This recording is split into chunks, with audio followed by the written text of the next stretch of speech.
Alright, so here we go for the third day of my book read,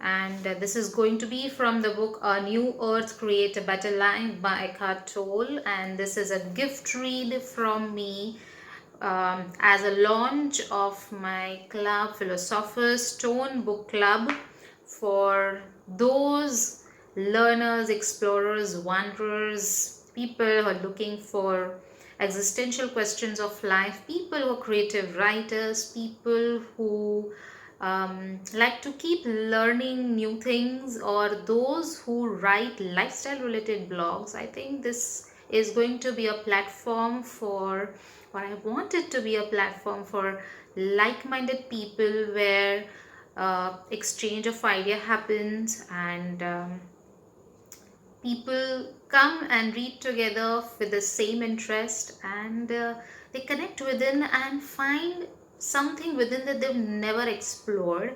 And one of my specialty is that I can use any tool and I can help people use it as a tool of transformation.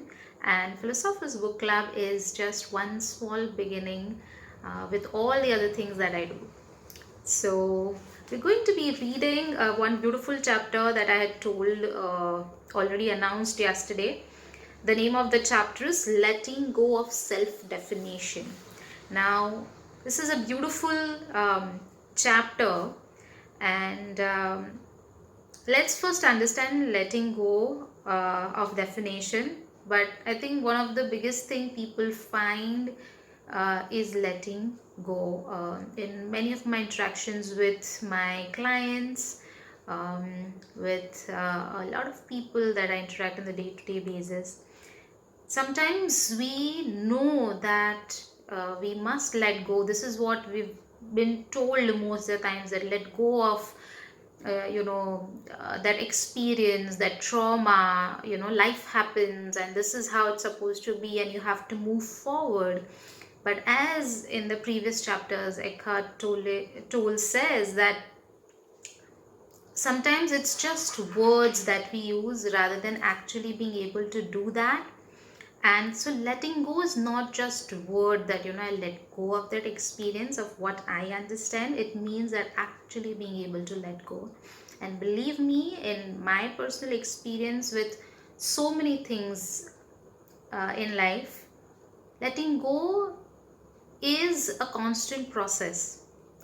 This is what I have practiced and experience for, or in my day-to-day life. And I always think that okay, I let go of that layer and now it's no more in me, and just in few days you would see, oh, that layer surfaces again. And how do you recognize it? Just by knowing that that specific emotion or the thought is giving you trouble, and it's being aware that helps me to identify and work upon it again.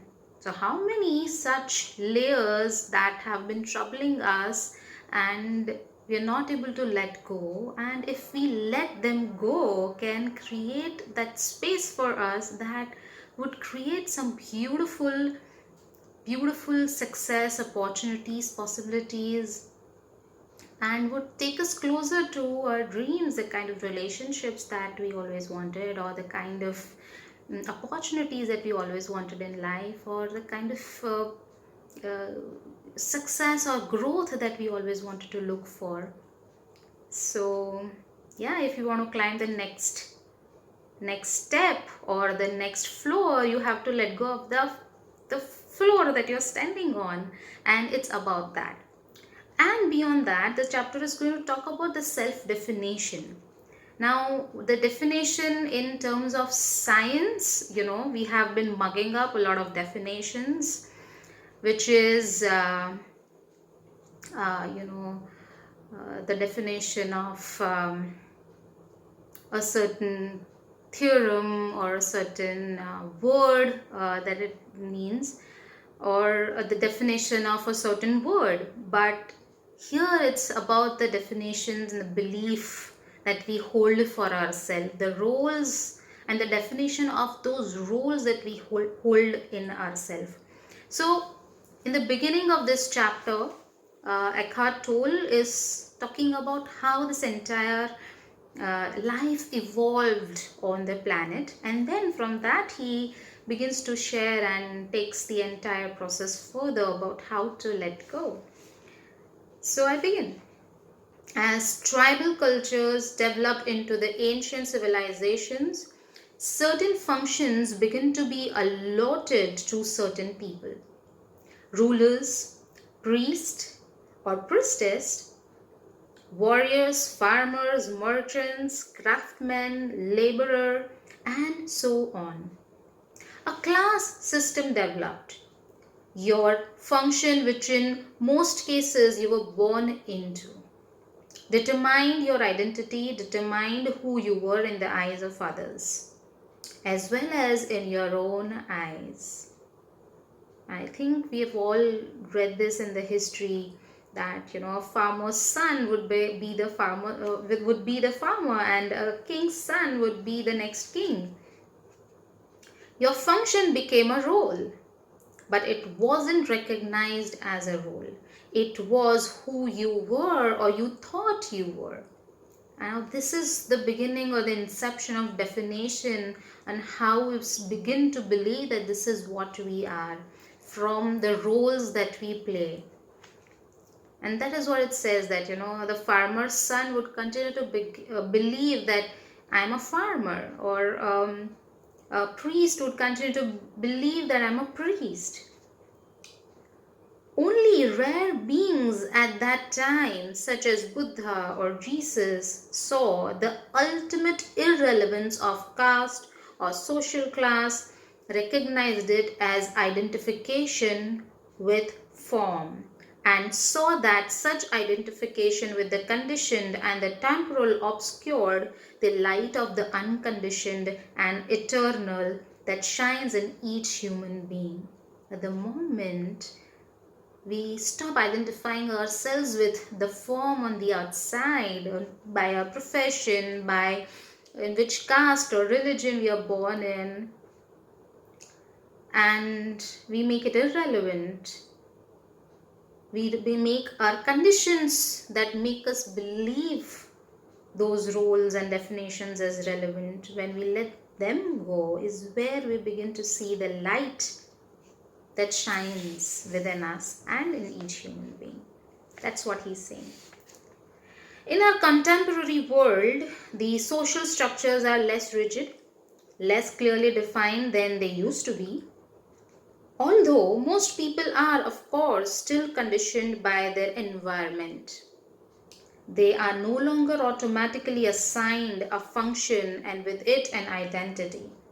In fact, in the modern world, more and more people are confused as to where they fit in, and I think this has been one of the biggest stress factor in present time, not only in adults, in youth, in teenagers, and not only that, even in children. People find it difficult to fit in. They look for kind of like-minded people. They look for people who are of the same energy. Sometimes they keep fighting and they keep trying to look for the similar tribe in people who are absolutely opposite to them, and they try to change them, and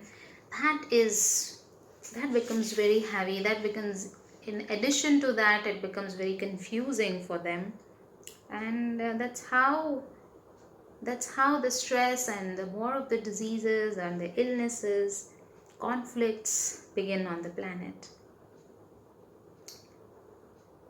So what their purpose is, and even they don't know who they are. Eckhart Tolle says that I usually congratulate people when they tell me I don't know who I am anymore. And then they look perplexed and ask, are you saying it is good thing to be confused? And I ask them to investigate. What does it mean to be confused? I don't know is not confusion. Confusion is I don't know, but I should know, or I don't know, but I need to know. It is possible to let go of the belief that you should or need to know who you are. Wow, it's beautiful, and I can just see why. In other words, can you see is looking to conceptual definitions to give you a sense of self. We think that if only I am being told logically in words that who I am or what I should do to find out who I am, or when outside people acknowledge me who I am, then only I am, or only then I exist. Oh my, and this is one of the deepest belief that kind of keeps us away from peace and a lot of self-love. But he says that it's possible to let go of these conceptual definitions, and that can give us the sense of self. Can you see is looking to thought for an identity? When you let go of the belief that you should or need to know who you are, what happens to confusion? Suddenly it is gone. When you fully accept that you don't know, you actually enter a state of peace and clarity, and that is closer to who you truly are than thought that could ever give you that satisfaction. Defining yourself through thought is limiting yourself. Thought is a limited expression. Knowing is who you are. As in the one of the previous chapters, he says that it's the awareness that who you are. With this chapter, I just suddenly recall this beautiful story from not exactly Ramayana, but before that. It's about how Maharshi Valmiki's definition, self-definition, was changed by Naradji. So the story goes like this, and I think most of us may be aware of it, that he was the dacoit, and he used to kill people, and he used to murder them and then take away all the wealth and the treasury and all that.